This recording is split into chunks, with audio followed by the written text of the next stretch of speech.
Welcome friends to another r/NuclearRevenge video. Today we've got an awesome nuclear revenge story of standing up to your workplace bully. It's written by Ordos Deluxe. Standing up to my workplace bully led to unforeseen consequences. Let me start this one out by saying that I fully intended to seek revenge on the person in this story, but the aftershock of the eventual confrontation is what led to the aforementioned consequences rather than by my direct actions. I work in the UK for a large technology company doing software support. I'm part of a team that has members all over the world. I've been in this job for around 10 years, and other than the major issues I've had with this guy, I truly enjoy my job. When I started with the company, I wouldn't say that I was green. I had about 7 years industry experience under my belt. I was definitely inexperienced with the company, but the job that I'd been hired to do used technologies that I was more than comfortable with. The point I'm trying to convey here is that I wasn't completely oblivious to all of the applications supported by our company.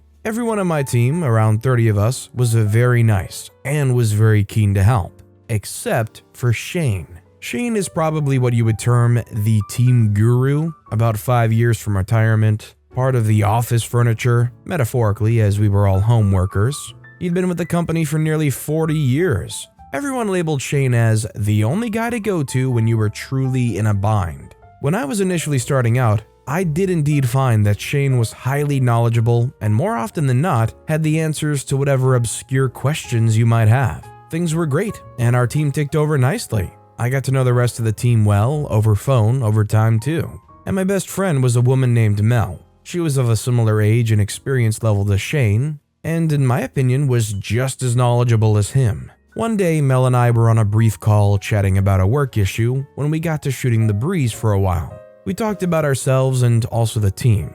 I had said that I hadn't met anyone face to face yet, and that is when she told me that she once met Shane in person a couple of years ago. They're both based in the US, I'm in the UK, and both got invited to a tech conference in New York. She told me that he has serious health issues due to his weight, around 450 pounds. And when he was home, was often on oxygen and medication. His plan was to ride things out until he was able to take early retirement so that he didn't need to worry about paying for his medical insurance anymore. That sounded like a reasonable enough plan to me, and we were soon talking about something else. The issue started about 2 years into my tenure with the company. We started moving in a new direction with what applications we were going to be offering to customers, and towards that end, we were trained in a bunch of new stuff. I saw this as a great opportunity and equalizer. If no one on our team had any experience with this new software, then I would be on equal footing with everyone.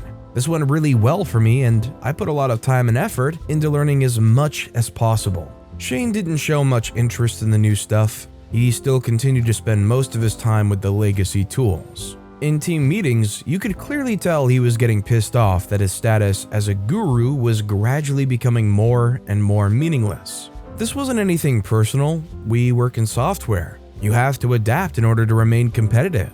As time went on, it was becoming clear to the team how much work I was putting in, and I was well on the way to becoming the go-to guy for the new software. During this time, Shane would start sniping at me for anything he could plausibly manage. For example, if I was late to a team meeting because a customer call overran, he'd make sure to interrupt whatever was being said to comment something like, "Oh look, OP's bothered to grace us with his presence," even though he'd been guilty of the same in the past. Things like email chains too.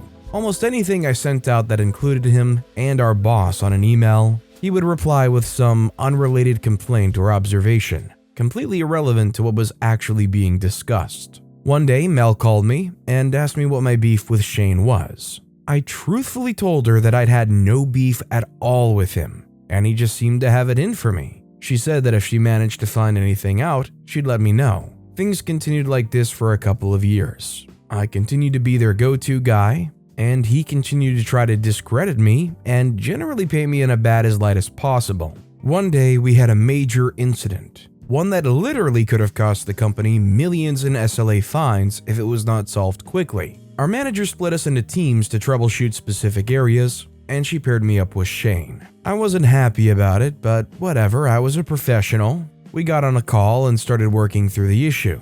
As our call progressed, it was becoming abundantly clear why he didn't like me. He knew nothing about the new application. He hadn't done any work on it at all. Everything I asked him to check, he needed hand-holding, even for the most basic of tasks. Eventually, I just stared at my screen and said for him to watch me. I went into the guts of the system, through so many logs, explaining to him what I was doing the whole time, and eventually found the problem was with a recent patch that we'd installed. At this point, he dropped from the call. I didn't think anything of this at the time. We use Skype for business and it can be flaky, so I just continued what I was doing. Our process was not to roll back any changes until it had been approved by the senior manager. As I was the one responsible for deploying and rolling back patches, I made some notes about what we needed to do, and then rejoined the main call. I wasn't worried at all because bad patches happened every so often. They just didn't usually have this level of impact. As soon as I did, I got absolutely destroyed by the incident manager. Apparently, Shane had returned to the group call and informed everyone present that the outage was caused by an error that I had made in the deployment process, and that Shane had told me what the correct fix was, and I'd refused to implement it then and there. I was furious. He had accurately told them the cause of the problem because it was me who literally demonstrated to him how to find it. I had even foolishly mentioned to him what I thought would fix the problem. Because of how long he'd been with the company compared to me, only our immediate team knew the truth about who was really the better skilled person in this situation. His historical reputation still carried a lot of weight with people who didn't work day to day with him. Because this incident was so major, over 100 people were on this call, several of them 2 or 3 levels of management above our team. He made me out to be a reckless, incompetent idiot, and he was believed. Despite my manager's protests, I was disciplined and given a verbal warning. He, meanwhile, was congratulated for steering the company away from a potential disaster and given a commendation. I was so angry, and a while later, Mel gave me a call. Apparently, Shane had been bragging to her about putting that smart butt punk in his place. She was shocked and asked him what he was talking about. His real beef was that he thought I had disrespected him by trying to take over his role as go-to guy for the new software. That wasn't my intention at all. I didn't see it as my fault that he was too darn lazy to do the work again. I lamented with Mel that she should have recorded the call. She laughed and said that Skype shows when you're recording a call, and he'd never have spilled his guts while being recorded. I immediately had a brainwave. I decided that I would confront Shane one-on-one. I pinged him on Skype and said that I wanted to talk. He responded with a smiley and just said sure. I called him and let him know I was recording this call, and the Skype notification popped up to let all participants know that this call was being recorded. I went right for it and accused him of lying about the major incident and said that it seemed like he had a major beef with me. As expected, he lied and said that he was sorry that I felt like I had to react this way. He said that he would need to talk to our boss about it. I said, wait 1 second, and turned off the Skype recorder. I then said that Skype isn't recording and that he knew exactly what he had done. His mask slipped at this point, and he said that he was perfectly in his rights to put me in my place. He said that you need to respect the longer serving people in jobs like this, and that he would do it again in a heartbeat. I didn't hold back. I called him a dinosaur who refused to move with the times and wanted to coast out his days here without doing any work. He said that he was a couple of years away from retirement and he'd be darned if he was going to bust his butt for some shiny new software. I said to him, speaking of new software, has he heard of OBS? Of course he hadn't, and I suggested that he Google it. I then hung up on him. Not long after, the messages started.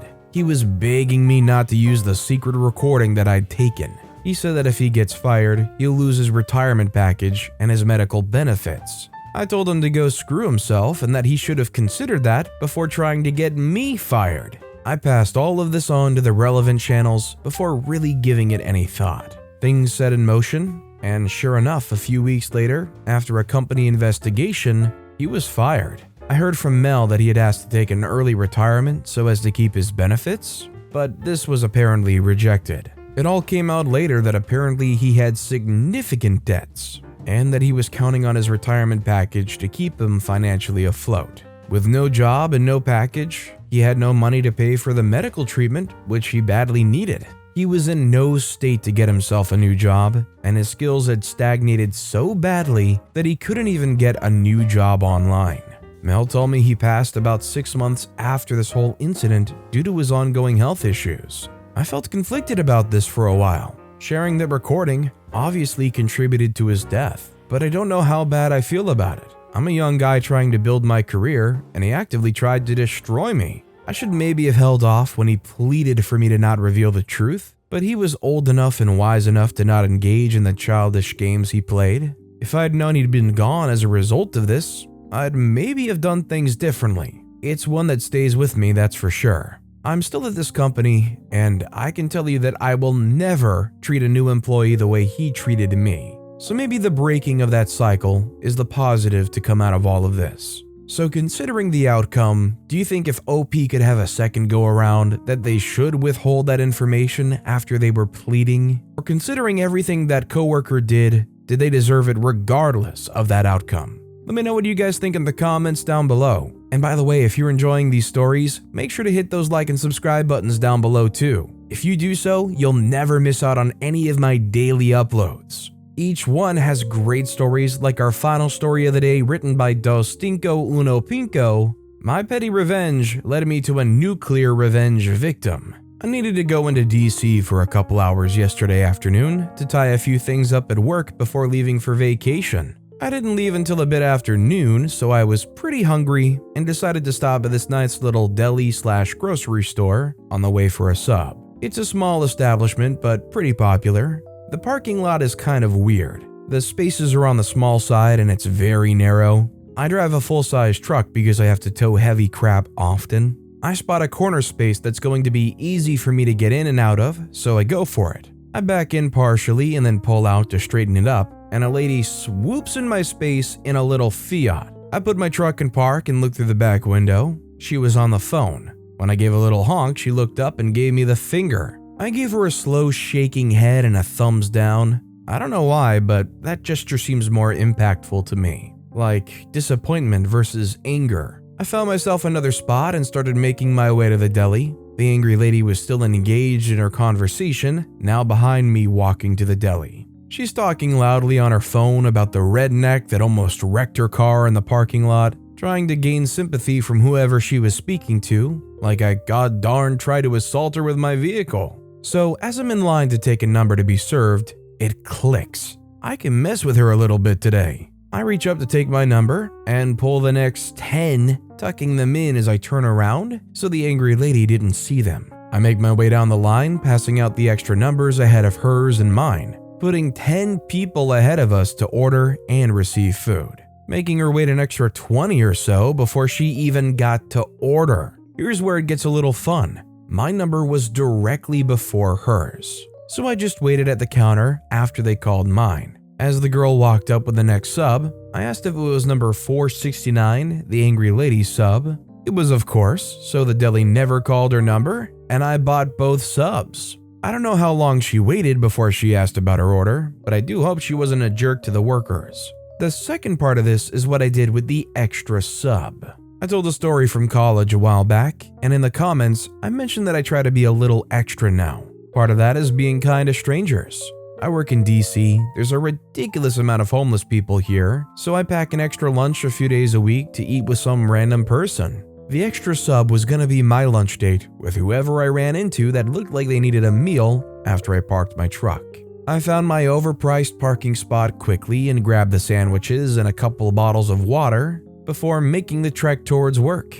I spotted a guy sitting on a bench with a little sign asking for change. I asked him if he'd like to have lunch with me. His eyes lit up and he shook his head yes. We had a little casual conversation and he asked me why I bought him a sandwich. I told him that oddly enough, I bought it out of spite and told him how I came into ownership of said sub. He laughed, said it was fate that revenge brought him a sandwich, and proceeded to tell me the following story that led to him to the life he now lives. He was a young investment banker in the late 90s, making serious money. He was married and had a sex addiction. He would spend thousands of dollars on high-dollar entertainers to do all kinds of weird stuff to him. He eventually got himself a sugar baby and set her up with an apartment in the city. He had no interest in children, but his wife did, so he got a secret vasectomy. Thinking that he was only going to be hooking up with 2 people now, he liked the idea of no condoms or babies at either house.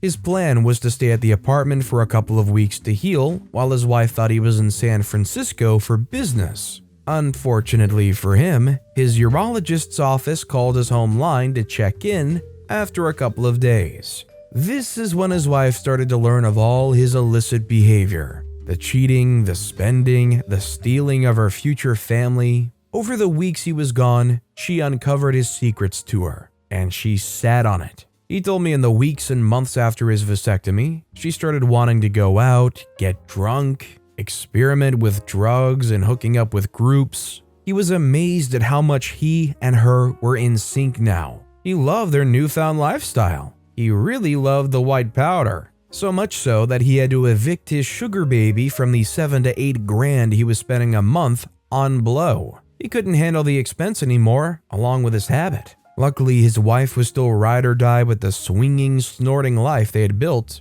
so he was going to be okay. And she was going along with every fantasy, recruiting men and women to hook up with. She kept building up this fantasy of having a threesome with his boss's wife, whispering things in his ear when they were hooking up, just really putting her at the forefront of his thoughts. Christmas party time rolls around, and the whole staff is wasted. She keeps at him about the forbidden fruit. The boss's wife goes to the restroom, and his wife follows her. After a few minutes, they come out, and the boss's wife waves at him. As his wife approaches, she tells him that she's down to swap, and that's why she waved. Next time she goes to the restroom, he should just follow her in. She kept him at her side and fluffed him until she sent him gleefully trailing behind his superior's wife into the restroom. No, that's not at all what she was actually waving for. Wifey had said that he didn't think she'd seen him all night, and a wave would make him feel better. He exposed himself and said he couldn't wait to taste what her husband left in his wife.